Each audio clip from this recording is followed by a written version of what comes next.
প্রশ্ন, কোন কারণে রাতে সেহরি খেতে না পারলে রোজা হবে কিনা? ভালো করে বোঝেন। সেহরি খাওয়াটা এটা বরকত। যে যারা চেহরি খায়, যে ঘরে চেহরি খাওয়ার অভ্যাস আছে, আল্লাহ তাআলা তাদেরকে বরকত দান করে।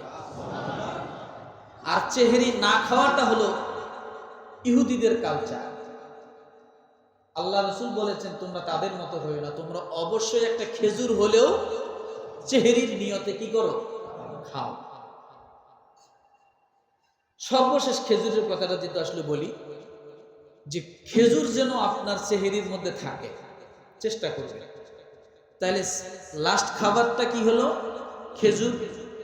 এটা দিয়ে আপনি রোজা শুরু করলে, আর রোজা ভাঙবেন কি দিয়ে? খেজুর।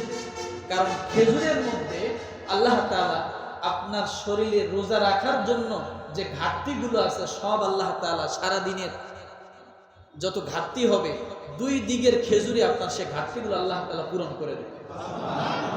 তাহলে চিকিৎসা বিজ্ঞানের ক্ষেত্রে পাইলাম, শারীরিক ঘাটতি যেগুলো হয় খেজুরের দ্বারা কি হবে? পূরণ হবে।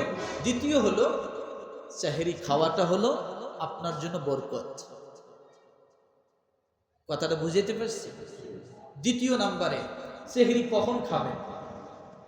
সেহরি খাওয়ার বরকতের সময়টা কখন, এটা তো জানা দরকার। একটু সময় বেশি হলে সমস্যা হবে না? অনেকে বলে না, অফিস আছে নাকি, এগুলো জানা দরকার। সেহরি খাওয়ার বরকতের সময়টা কখন? রাত 2:30, 2টা, 3টা? বলে না, সেহরি খাওয়ার ঠিক বরকতের সময়টা হলো ফজরের আজানের আগে। ফজরের আজানের আগে আগে। কতটুকু আগে? আপনার সেহরি খাওয়া শেষ হবে, তার 2-4 মিনিট পরে যেন কি হয়? আজান দেয়। ঠিক এই টাইমটা হলো সেহরি খাওয়ার বরকতের সময়। সুবহানাল্লাহ, কম হলো।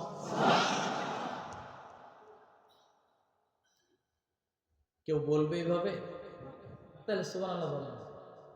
তাহলে সেহরি খাওয়ার বরকতের সময়টা কখন? ঠিক সেহরির টাইম শেষ হওয়ার 2-4 মিনিট আগে আগে যেন আপনার খাওয়াটা কি হয়?